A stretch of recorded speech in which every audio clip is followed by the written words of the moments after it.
selanjutnya adalah pertanyaan dari Febrian. Kak, modal dan untung setiap panen ikan lele dan ulatnya itu berapa? Kak, please jawab ya. Oke. Kalau modal tadi di part 1 saya udah jawab kan ya, berapa ya untuk apa tadi budidaya lele sama maggot ya. Mungkin kalian mungkin bisa lihat part satunya gitu ya. Untuk penghasilan Untungnya. dari Ulat dan lele, ulat untung. dan lele. Untungnya. Oke, untungnya ya. Kalau kita ngomongin untung, paling kita ngomong ke kotornya dulu ya, berapa. Kalau setiap sebulan itu kita penjualan lele itu bisa dapat sekitar, kalau emang dari konsumsi benih ya bisa bilang bisa dapat 10 juta ya, 10 juta. Itu per bulan atau Per bulan. per bulannya 10 juta guys? kurang lebih segitu ya guys, kurang ya, lebih 10 juta. Karena namanya kan kita juga usaha ya, Usaha. jadi orang kan beli juga nggak terus-terusan gitu. Pokoknya sekitaran 10 juta. Sekitaran 10 juta ya guys, kurang lebihnya saya ini belum pernah ngitung gitu maksudnya ya berapa. Nah 10 juta itu kotor guys, masih kotor. Jadi kita kan beli pakan segala macem itu paling sekitar habis ya bisa dibilang 3 juta sampai 4 juta beli pakan doang ya, itu pakan selama sebulan. Nah jadi kalau misalnya dibilang bersihnya, kalau untuk lele berarti 4 ya 4 sampai 6 ya 4 sampai 6 juta itu bersihnya. bersihnya. Kalau untuk maggot, nah maggot ini karena kalau saya bilang ya kalau udah kesini-sini dia tuh modalnya malah kecil guys. Kalau mau skala kecil itu kita ini modalnya kecil. Kalau bisa dibilang tuh sama lele itu kan modalnya jauh ya, masih mahalan lele. Kalau maggot itu emang dia kecil, soalnya kan kita nggak ada pakannya gitu, pakannya juga kan dari sampah-sampah organik jadi mudah.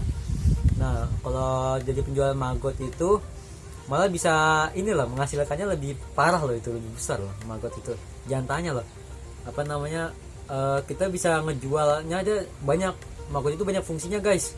Nih kita bisa jual telur lalatnya, dia bener telur lalatnya kita segram di situ kita jual 10.000. Lalu kita jual maggot dewasanya di sini sekilo itu sekitar 5.000. Nah nggak cuma itu doang, media hasil maggotnya itu kompos atau kasgot yang saya bilang di TikTok itu ya. Kasgot itu bisa kita jual juga di situ sekilonya 5.000 kasgot. Nah terus juga ada cangkang maggotnya yang udah berubah jadi lalat yang hitam-hitam itu juga bagus buat pupuk tanaman, tapi kalau itu kita jualnya 5.000 juga. Jadi kalau dari segitu kan kita panennya kadang suka untuk maggot dewasa sendiri bisa sampai 100 kilo lebih ya. 100 kilo itu udah dapat ya 2 jutaan lah guys ya. Udah gitu dari penjualan telurnya itu juga bisa sampai, kita kan setiap ini bisa sampai dapat 100 gram. 100 gram itu berarti kalau dibilang 10.000 1 juta ya, 1 juta. Pokoknya 1 juta. Kalau emang kita kalkulasikan semua selama sebulan itu paling bisa dapat 15 juta. 15. Kok itu maggot ya? Maggot. Kalau maggot Semuanya ya guys ya, itu tadi saya hitung semuanya ya, dari penjualan telur, maggot ini.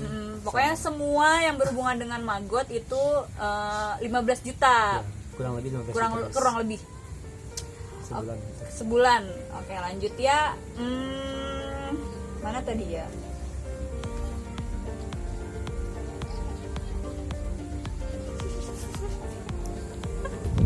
Oke, pertanyaan keberapa ini ya, lupa. Dari Fani Ulfa.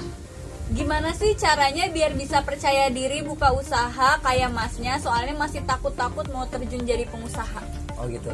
Oke. Berarti kembali ke masa lalu ya. Nah, jadi gini guys. Emang pastilah kalau bisa usaha itu pasti ada takutnya, karena kan takut rugi atau takut apa gitu. Ya wajar. Saya juga gitu kok dulu juga. Tapi kalau saya gini guys, prinsipnya itu asalkan kita apa namanya sih udah ada impian gitu ya, mau bisnis sesuai minat kita sendiri. Pokoknya kalian tuh harus mimpi dulu dah, mimpi pengen bikin apa gitu. Masalah Jadi itu, hidup itu tuh harus ada mimpi ya, harus mimpi. jangan lempeng. Jangan datar. Datar ya. Jadi mimpi dulu aja, memang mimpi. Ya saya juga dulu sering di YouTube gitu kan, pengen tapi gimana gitu kan, masih ada pasti ada pikiran kayak gitu guys. Tapi saya kan disupport orang tua gitu ya, disupport orang tua apa namanya ya, berbisnis, terus sekolah juga membantu saya untuk mendanai juga bisnis ini. awalnya itu saya juga nggak langsung buka gede gini guys. Kalau kalian tahu nggak langsung pasti ada 12 merintisnya kolam. lah ya. Saya itu awal percobaan saya itu ya pada saat selesai pelatihan itu saya ini ke Jawa Timur waktu itu, ke rumah saudara. Jadi sama saudara Ke itu kampung kita. sama kita. Makanya jadi kita kan orang Jawa, ada orang Jawa ya guys. Orang Blitar Orang guys. Blitar. Nah, jadi apa namanya? Kita pulang ke rumah nenek yang di Jawa. Ke rumah saudara guys. Jadi emang dia juga lagi menekuni usaha lele. Jadi kita di sana minta dibuatkan 2 kolam untuk percobaan saya sendiri. 2 kolam itu kolam bulat yang ukurannya lebih kecil dari ini guys. Diameter 2. Dibuatin 2 kolam waktu itu. 2 kolam doang waktu itu dibuatin doang. Nah, udah gitu saya mencobalah, saya kasih kompos dulu. Lalu saya kasih probiotiknya. Dan udah setelah begitu lama sekitar 10 harian baru kita tebar benih di situ. Alhamdulillah seiring berjalan waktu itu percobaan saya berhasil di situ ya. 2 kolam itu alhamdulillah selama 2 bulan 3 bulan tuh bisa dipanen. Nah dari itu saya mikir juga guys, kalau emang kolamnya di Jawa Timur sedangkan kita di Bogor. Iya, sedang kita di Bogor kan jauh ya. Gimana cara ngontrolnya gitu kan? Bogor Jawa Timur itu jauh banget. Jauh banget dan menguras dompet juga. Iya. Harus bolak-balik. Sedangkan kalau tinggal di sana sekolahnya di sini gitu iya, kan. wah susah banget guys. Masa saya harus izin sekolah gitu kan, kebetulan nggak mungkin juga lah kan ya. Begitu saya ya itu dia kan. Maka dari situ saya ngobrol-ngobrol kan sama orang tua saya. Kira-kira ada nggak tanah kosong gitu yang buat asing menekuni bisnis ini. Nah, nggak sangka-sangka loh guys, mama kan seorang pengelola TPST. Ya udah itu jadi ada tanah kosong, lalu mama langsung cepat gitu langsung ngomong ke dinas. Enggak didukung sama dinas guys. Jadi cara untuk percaya diri untuk buka usahanya adalah yang pertama yakin dan yang punya mimpi. Pokoknya kalau kita punya mimpi dan kita mau terjun itu pasti ada jalan dan Allah pasti bantu sih. Dan kalian itu nggak usah mikir modal besar guys, kecil-kecil dulu aja. Saya juga suka bilang kan, ada yang nanya jadi jangan langsung beras gitu ya. Nggak apa-apa, dari kecil dulu bertahap, skala kecil. Saya juga dulu pernah, kalau bangun tahu ya gitu ya. Ini kan saya dulu pernah guys di rumah itu membangun kolam kecil gitu ya. Jadi pakai bak. Gitu. Iya, bak biru. Itu sebelum ada ini ya. Iya. Sebelum ini masih dalam pembangunan, saya bikin sendiri di rumah. Itu pakai bak kayak bak apa ya? Hampir kayak bathtub gitulah bentuknya. Iya, bathtub itu. Saya isi di situ sekitar 1000 lele guys di situ. Alhamdulillah waktu itu sempat bau ya lele. Cuman saya ini pasti bau gara-gara air. Saya tanggulangi dan alhamdulillah berhasil juga. Bisa dipanen. Dan masyarakat juga mendukung saya untuk itu, alhamdulillah. Jadi kalau mau usaha tuh kalian tuh dikit-dikit dulu aja, maksudnya jangan langsung besar, skala kecil dulu aja, percobaan. Kalau emang udah cocok, barulah nyoba lagi. Jadi bertahap, jangan langsung di atas. Ya, jadi bertahap gitu. Ya, gitu ya. Oke, selanjutnya ini lucu, makanya tadi saya tiba-tiba ketawa karena saya membaca ini ya. Apa tuh? Dari kentang goreng. Username-nya kentang goreng. Kentang goreng ngomong ya guys. Oh, ini lagi viral. Oh, iya. Tipe istri idaman. Waduh, kenapa ditanya itu? Tipe istri idaman ini gimana? Jangan-jangan dia pakai nama ini nih, username aneh-aneh biar nggak ketahuan ya. Iya, ketahuan ya. Oke, saya jawab enggak apa-apa. Nih ya guys. Perhatikan cewek-cewek yang menanyain saya nih ya. Perhatikan nih, simak baik-baik apa istri idaman saya. Yang pertama, ya pasti ya guys, soleha. Iya. Itu saya Seiman dan seiman juga. Lalu yang saya pengen itu dia selalu mensupport saya. Apapun bisnis saya di saat saya nanti down ataupun lagi naik, pokoknya dia selalu mensupport saya dan selalu setia. Dan yang terakhir itu nggak lupa ibadahnya itu rajin dan ngajinya juga rajin. Jadi kita bisa sama-sama nanti menuntun surga bareng-bareng. Ya. Intinya itu aja ya guys ya, 3 itu utama. Oke, selanjutnya adalah dari Mayang. Pernah nggak gagal atau rugi? pasti kayak gitu mah pernah. Namanya usaha ya Usaha pasti pasti Ada pernah naiknya, gagal lah. ya ada naiknya pasti ada daunnya juga ya. Karena kalau misalnya langsung sukses nanti kita nggak bakal belajar ya dari Nggak bakal pengalaman belajar apa dari yang kesalahan ya guys. belajar dari kesalahan. Pernah jawabannya. Jadi waktu itu pernah, kalau di usaha lele yang sering sih guys. Kalau magot sih alhamdulillah kita jarang gitu ya. Belum. Pernah Oh, tapi pernah. jarang gitu kan. So tahu kan? Kalau di usaha lele itu emang sih kalau misalnya kalian nggak kayak misalnya gitu ya bodo amat tuh cuman ngasih makan udah makan udah gitu, nggak bisa guys, begitu doang nggak bisa guys. Jadi pas kalian ngasih makan itu kalian harus tahu keadaannya kayak gimana lele tuh, apakah lelenya nafsu makan atau nggak nafsu. Pokoknya kalian harus teliti dalam-dalam, jangan cuman ngasih makan aja, yang penting gua ngasih makan selesai gitu kan, enggak cuma gitu. Jadi Jadi kalian diperhatiin lele juga. perhatikan. Lele juga tuh kayak pacar guys, harus bisa Oh my god. dicari tahu dia kenapa kok diem sih nggak mau makan, kenapa sih gitu. Ya, jadi harus kalian harus teliti itu guys. Jadi nggak cuman yang penting gua udah usaha kasih makan cukup dah panen, nggak cuman itu guys. Jadi waktu itu saya pernah mati masal. Itu pas baru netas ya. Pas baru netas ya, terus juga sempet guys hilang gitu ya. Kita habis mijah udah seneng-seneng waktu itu, banyak Mija itu apa kan nanti nggak ada yang nggak tahu lagi. Mija itu kayak mengawinkan lele ya guys. Habis saya mengawinkan lele itu kan lelenya bertelur. kan bertelur. Nah itu udah pada menetas semua. Alhamdulillah waktu itu banyak guys. Nah seiring berjalannya waktu, pas disortir lele, disortir itu jadi kayak dipilihin ya guys ya. Ini kira-kira lele kita dapat berapa. Lalu yang gedenya nanti kita pisah, yang kecilnya juga kita pisah gitu. Biar lele itu nggak kanibal gitu. Lele itu sifatnya kanibal. Nah pas kita hitung lah, bukannya waktu itu banyak, pas disortir kok tiba-tiba jadi dikit gitu. Jadi hilang ya. Jadi hilang, saya juga bingung kenapa guys.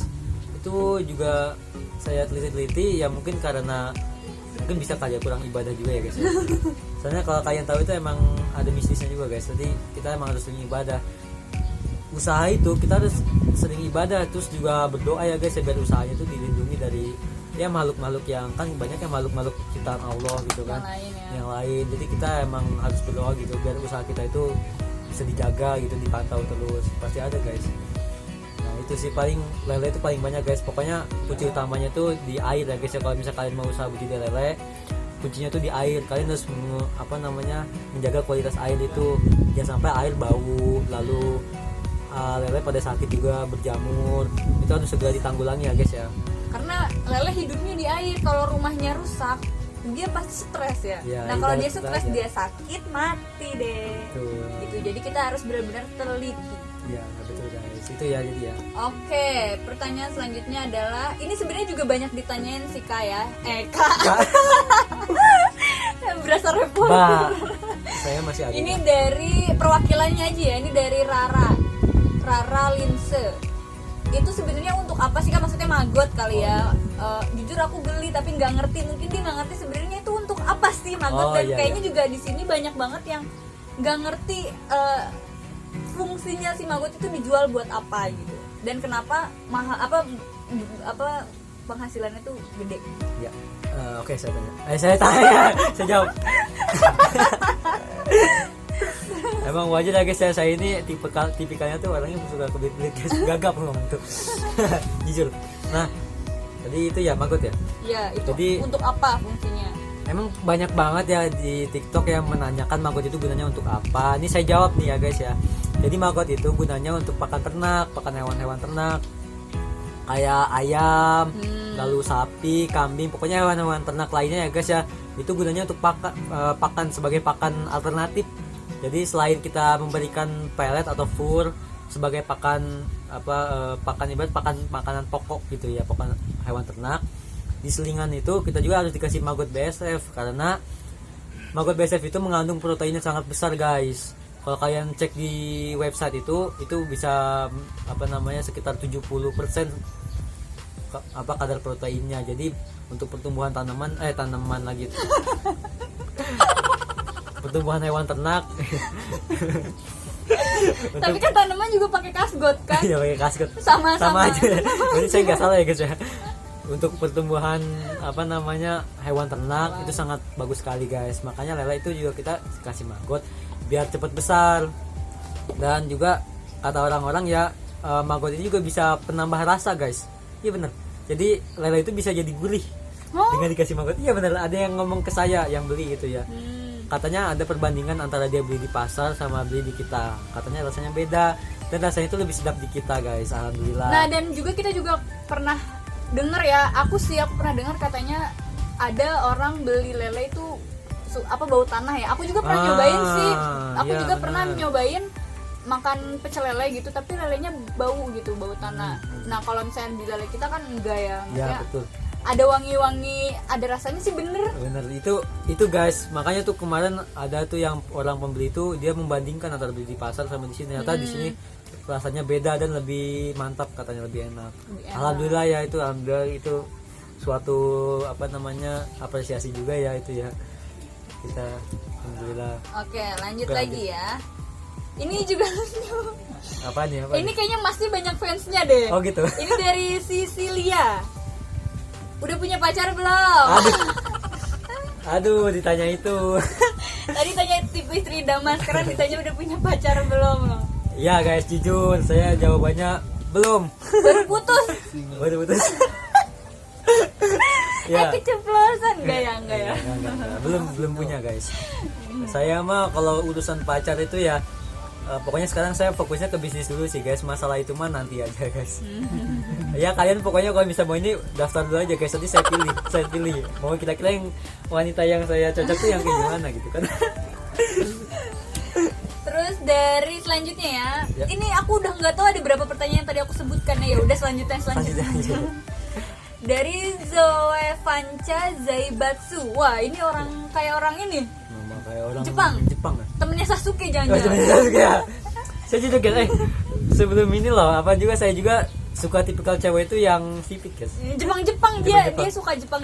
Iya, saya juga kayak gitu justru. Oke, aku mau belajar apa harus ke rumah atau bisa via online? Karena emang lagi keadaannya kayak gini ya guys ya, lagi corona. pandemi kayak begini. Mungkin untuk sekarang kalian bisa online juga bisa, atau bisa lihat cek YouTube kita juga, itu udah ada panduannya. Kalau misalnya kalian mau kayak cara mijah lele, nyorti lele, itu ada di situ panduannya. Mungkin kalau emang sulit juga, kurang jelas, mungkin kalian bisa komen aja ya, kira-kira apa yang kurang jelas, lalu kira-kira apa yang mau diluruskan, yang mau dijelaskan lagi, itu bisa kalian komen aja. Atau bisa juga di Instagramnya F2Farm kan ada nomor kita ya.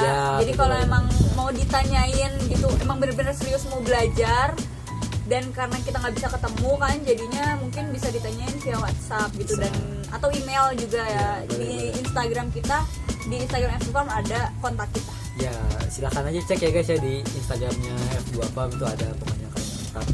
Untuk sekarang ya mungkin kalian online dulu ya guys ya, sama mungkin ngeliat dari YouTube saya di YouTube itu banyak kita bikin. Insya Allah kan kita setiap seminggu 2 kali upload video. Oke, ini terakhir ya. Oke. Karena udah banyak banget dan saya juga nggak mungkin bacain semuanya, ini udah banyak Rata-rata banget. sama semua ya pertanyaannya. Dan rata-rata juga sama. Ini yang terakhir dari Yodi Babuta, yaitu untuk pemula lebih ramah pembibitan lele atau pembesaran lele, dan apa alasannya, tolong dijawab ya. Oke. Kalau saya untuk apa tadi? Untuk pemula, Kalau pembibitan pemula, lele atau pembesaran. oke. Kalau pemula saya sarankan gitu ya guys ya, ini menurut pendapat saya mendingan pembesaran aja guys. Pembesaran itu teknologinya lebih lebih gampang dibanding pemilihan. Jadi kalian hanya membuat 1 kolam aja cukup guys. Yang palingan 2 kolam lah minimal. 2 kolam itu kayak saya waktu percobaan itu, jadi bikin 2 kolam, lalu kalian beli benih lelenya sekitar 1000 atau 1500 ekor. Kalau buat percobaan 500 saja cukup, 500 ekor. Nah, kalian taruh sebelum dikasih lele, ditebar lele, air lelenya itu kalian kasih probiotik juga guys ya, probiotik lelenya. Nah, Jadi jangan air biasa. ya jangan air biasa. Kalau emang kalian nanti airnya mungkin pakai air yang PAM gitu ya, PDAM gitu ya, itu saya sarankan karena kan dia mengandung kaporit ya guys ya. Jadi kalian harus diendapin dulu selama sekitar 10 harian, baru nanti kalian kasih probiotik. Probiotiknya kayak gimana cara bikinnya, kita udah ada bikin videonya ya guys ya, cara bikin probiotik untuk treatment air. Udah ada videonya, kalian pelajari aja. Kalau misalnya mau ini tanya lagi, Ya itu tinggal gampang kan, tinggal ke Instagram lalu minta kontaknya, itu udah ada kok. Nanti kalian bisa tanya. Nah, saya sarankan untuk pemula itu kalau emang pembesaran. Jadi nanti kalian tinggal beli benih lalu kasih pakan. Nah, nanti setelah itu bisa jual. Itu jangka panennya juga sedikit lah gitu kalau kayak bisa bilang. Dan kalau untuk pembesaran saya sarankan itu pakannya maggot ya guys. Jadi nggak full maggot sih. Jadi kalian sore paginya dikasih pelet. Nah, maggotnya dikasihnya pas sore hari. Jadi sinkron. Jadi biar nanti lele cepat besar. Sekitar 2 bulanan insya Allah bisa panen guys. Oke, jadi teman-teman semua udah kejawab ya. Nggak semua sih, maaf ya. Jadi cuman beberapa aja. Dan buat teman-teman yang pengen tahu, jadi tadi juga kebanyakan pertanyaannya juga sebenarnya udah ada jawabannya di YouTube kita ya. Jadi kayak caranya gimana sih Kak, terus mau belajar gimana sih. Jadi kita itu sudah buat tutorial cara membuat prebiotik tadi, terus juga cara apa lagi ya, pemijahan ya. Pemijahan juga ada. Pokoknya kalian scroll YouTube kita aja karena kita udah buat banyak banget video tentang cara mengurus lele. Ya. Kayak Gak gitu. cuma lele doang, maggot juga ada. Ya. Ayo guys, saya mau ngenalin juga nih guys, ini. Jadi kita ini adalah 3 bersaudara dan kalian pasti udah pernah lihat wajah dia. Karena dia ini kalau kalian lihat di YouTube kita ada dia juga ya guys ya. Jadi ini kakak saya yang pertama. Jadi kita 3 bersaudara. Kita 3 bersaudara. Ini yang pertama, yang kedua, ini yang ketiga. Kalau kata orang saya kelihatan emang tua ya guys ya. Enggak kan guys, saya emang masih muda ya guys ya. Kayak gitu deh. Jadi dia ini udah Q&A-nya udah. Oh enggak ikutan nih saya nih. Aduh. Ya dia nanti rencananya ini guys mau membantu marketing lelenya.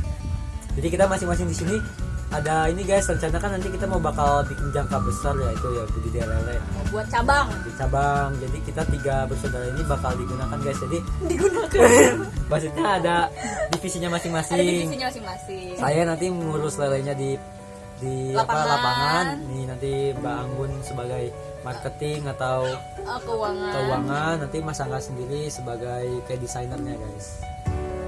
Kayak dia kan jago programmer juga guys. Yang ngurusin website, membuat website gitu, buat media promosi. Ya guys, jadi mungkin Mas Angga bisa kenalin dulu siapa namanya. Nggak usah, udah. Udah pada tahu. Oke guys, udah ya segitu aja. Nanti kapan-kapan kalau masih ada yang belum jelas, nanti kita buka Q&A lagi gitu. Dan nanti kalau misalkan kita buka Q&A, pertanyaannya udah dijawab, jadi tanya lagi ya. Iya, jadi tanya lagi kalau bisa kalian. Jadi pertanyaannya lebih banyak lagi, jadi biar banyak pengetahuan yang baru, gak itu aja. Ya mungkin segitu doang ya guys ya, nggak kerasa ya udah selesai lagi. Ya ini udah mungkin nanti kita buat part-partan ini ya, karena udah banyak banget kita tadi. Mungkin nanti saya bakal bikin Q&A lagi ya guys ya untuk kalian.